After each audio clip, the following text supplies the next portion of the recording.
Creo que solamente hay que poner unas cuantas cifras para darnos cuenta de lo que supone Indonesia, ¿no? Estamos hablando del cuarto país del mundo en términos de población, estamos hablando de un país que es miembro del G20, estamos hablando de un país que tiene una población muy joven, una creciente clase media, estamos hablando de un país que tiene una situación política estable y que lleva creciendo por encima del 5% durante los últimos 5 o 6 años. 60% of the GDP growth is coming from the domestic consumption. 50% of the population are below 30 years of age, and according to McKinsey survey, Indonesia will become the 7th largest economy in the world by 2030.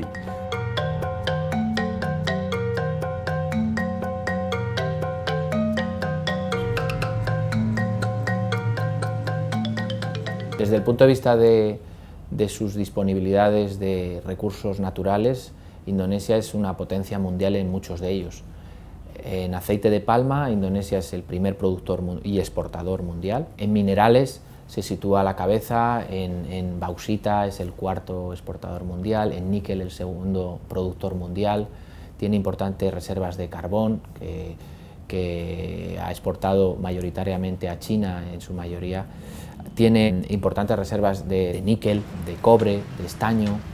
En el siglo XXI, con ayuda internacional y con políticas ortodoxas, ha ido creciendo a unas tasas muy elevadas, un progreso sostenido que ha permitido reducir tasas de pobreza, aunque todavía queda bastante camino por andar, pero lo cierto es que la economía ha saltado a ser considerada, gracias a este crecimiento, una economía de renta media baja, según la clasificación del Banco Mundial.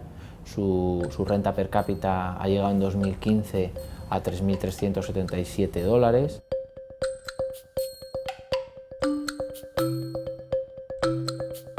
Primero, ha habido muy buena sintonía entre el Banco Central y el Gobierno.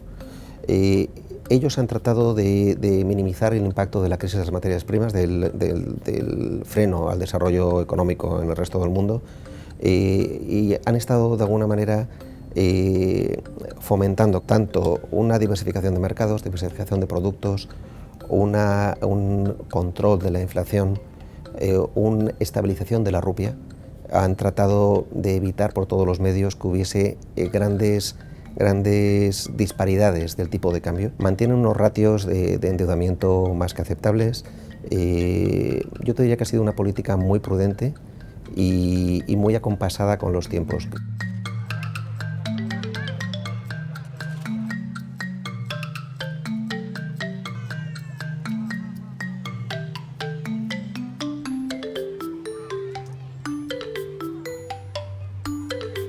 El potencial de China se ha sobrevendido. Han vivido a la sombra de un gigante, o de dos gigantes, pues nos olvidamos de India, y la gente, de alguna manera, ignoraba, no solamente Indonesia, sino el resto del sudeste asiático, sin darse cuenta que el sudeste asiático es una economía a nivel global que puede compararse perfectamente con lo que representa Latinoamérica, en términos de población, de Producto Interior Bruto, de riquezas naturales, etc. La experiencia en China no ha sido agradable para todo el mundo.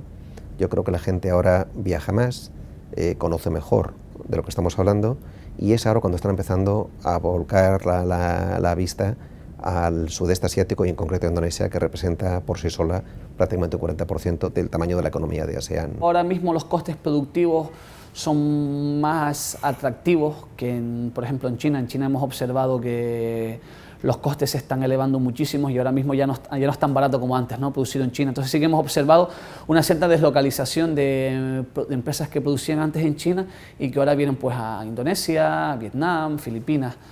¿Por qué? Un poco porque realmente los costes laborales son más bajos incluso que en China, y eso supone una gran oportunidad también. Y en general en Indonesia y en Filipinas hay el conocimiento de inglés es bueno y es fácil encontrar personal.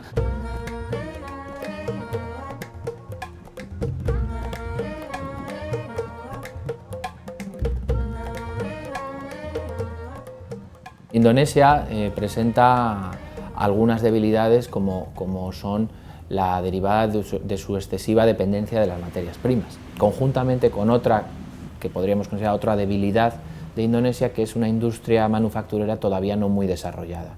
Es decir, se ha centrado en los últimos años en ese sector extractivo de minerales, agrícola y pesquero potente, pero su industria todavía no está suficientemente desarrollada. Y ahí la necesidad de este gobierno de girar a esa dependencia hacia desarrollo de otras industrias de mayor valor añadido y que generen un empleo de mayor calidad.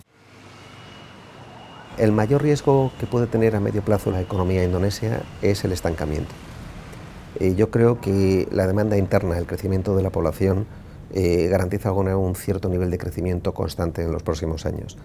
Pero si no se hacen las reformas estructurales necesarias, lo que se pueden ver es atrapados en tierra de nadie. El gobierno actual, que preside el presidente Joko Widodo, o llamado Jokowi, comenzó en octubre de 2014 con un objetivo claro de impulsar el crecimiento económico hasta unas tasas de en torno al 7%. Se ha fijado esa tasa como objetivo para el final del periodo.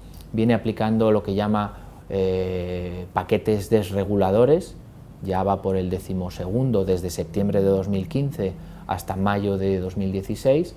Son grupos de medidas que intentan reducir las trabas burocráticas, licencias para invertir, los tiempos de los trámites. También ha habido medidas dirigidas a estimular la demanda, los salarios, reducción de algunos precios regulados. Además, como digamos otro objetivo de política económica, cabría destacar el intento de mejorar su base impositiva y su capacidad recaudatoria, y sin eso va a ser lógicamente más difícil aplicar las políticas de extensión de la sanidad pública o de mejora de la educación que quiere aplicar, además de las inversiones importantes en infraestructuras, que es otro de los objetivos fundamentales.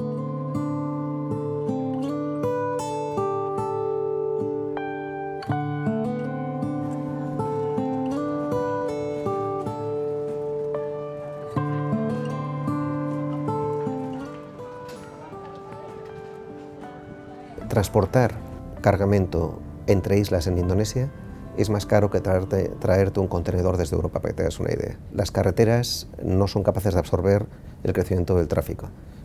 Los puertos son totalmente deficientes y escasos. Los aeropuertos están totalmente congestionados. La generación de energía cubre muy escasamente los niveles de crecimiento que está dando el país. Abordar eso de verdad de una forma seria y responsable es algo que no pueden seguir dilatando en el tiempo. Hay intentos, pero está costando excesivo tiempo ponerlo en marcha. We have a huge investment plan for infrastructures. We will build additional 35 gigawatt electricity, additional 1,000 kilometers toll roads, new toll roads, and then 24 new capacity of our existing ports, 15 new airports, and then 3,200 kilometers for railway, and then also we plan to build additional 7 special economic zones, throughout Indonesia, and then 14 new industrial estates outside Java and 2 in Java.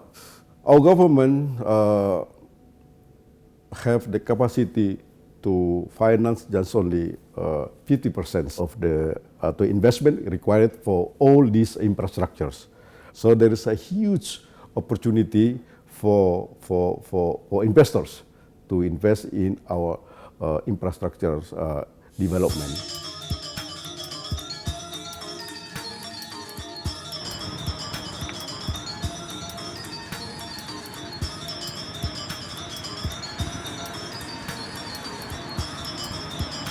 El gobierno indonesio está tratando de incentivar la inversión extranjera no solo por medio de liberalizaciones y desregulaciones, sino también con incentivos, sobre todo fiscales, y también por la constitución de zonas económicas especiales, unas más dedicadas al turismo, otras más generales para la fabricación y exportación. Indonesia now focus to attract investment coming to Indonesia.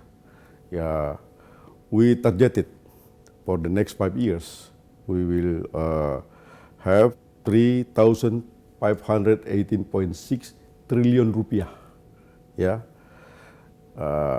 for investment.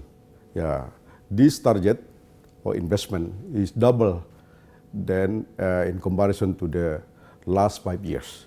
Our target, 53%, our target will be in manufacturing sector, yeah, and then tertiary sectors, yeah. For example, we have 5 investment priority for the next 5 years. First, in infrastructure. The second, in agriculture.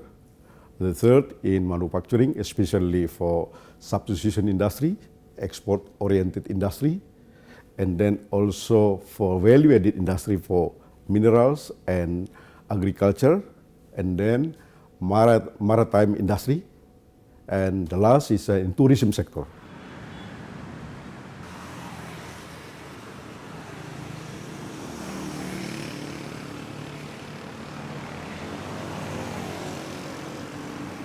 Estamos viendo dos tendencias un poco contrarias, ¿no? Por un lado, un verdadero énfasis en que se faciliten todos los trámites, por otro lado, un creciente nacionalismo en determinados sectores, que no es extendible a todos, pero que desde luego afecta. La lista negativa de inversiones prevé unos pocos sectores cerrados por razones de interés nacional o de seguridad, como pueden ser la defensa o puede ser los medios audiovisuales, por citar alguno. Lo que más contiene la lista negativa de inversiones son sectores semicerrados o limitados en el capital a las empresas extranjeras, como puede ser la gestión de infraestructuras o otro muy interesante como es el comercio minorista, que es lo que obliga como guía a los proveedores, por ejemplo, de confección españoles a establecer franquicias para tratar de eludir porque no pueden establecerse en ese sector del comercio minorista.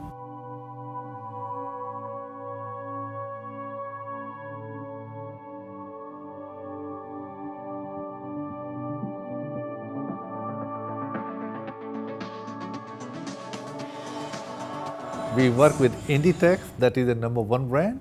So all the brands from Inditex, like from Zara, Massimo Dutti, Bershka, Stradivarius, Pull&Bear, Zara Home, all these brands we already have it here. According to one survey, currently there are 45 million people in the middle class, and in next 5 years this number is going to double. This middle class is growing, and the important thing is that these people are very brand savvy, very brand conscious. This is a very important market with full of young people with very high penetration rate of internet, and they are very active on the social media. So it's very attractive market.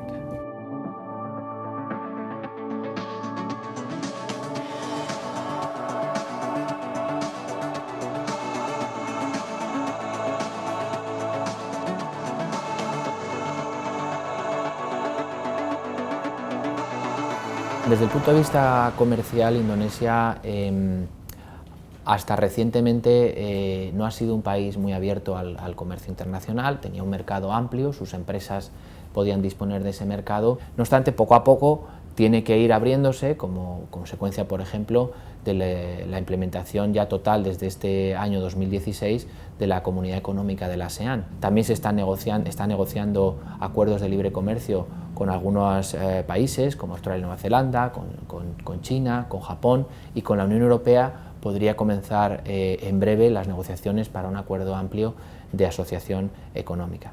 No obstante, siguen existiendo barreras no arancelarias que hay que tener muy en cuenta. Alguna de ellas, por ejemplo, son los estándares de calidad. A nivel de regulación alimentaria, es el país con la mayor población musulmana del mundo, Indonesia. Por supuesto, toda la alimentación, todos los productos alimentarios deben ser halal, y localmente hay una organización muy importante, que es el MUI, que es una organización que es la que regula todo el halal de Indonesia y es una de las más estrictas del mundo. Y obteniendo el halal del MUI, puedes irte a Europa, puedes irte a Oriente Medio y vender sin ningún problema.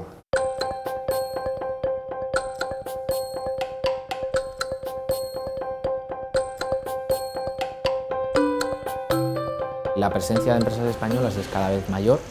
Tenemos en la oficina comercial registradas unas 50 empresas españolas establecidas en Indonesia en distintas formas legales. En los sectores principales en los que se sitúan los intereses españoles en Indonesia son el petróleo y el gas, la industria aeronáutica,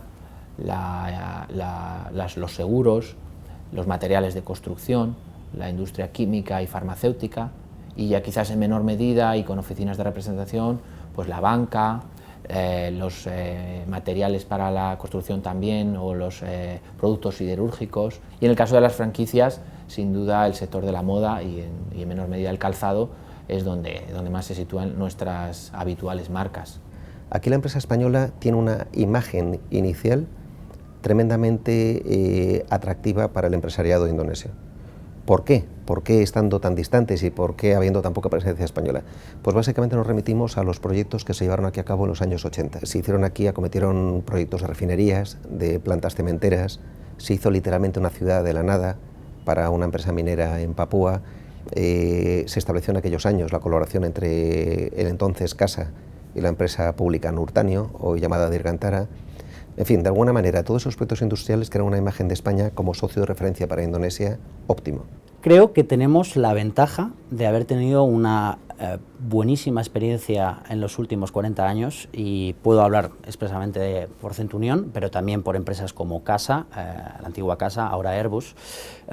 Con pocos países del sudeste asiático podemos decir que llevamos 40 años de historia de relaciones económicas y comerciales, y creo que es una carta de presentación muy positiva.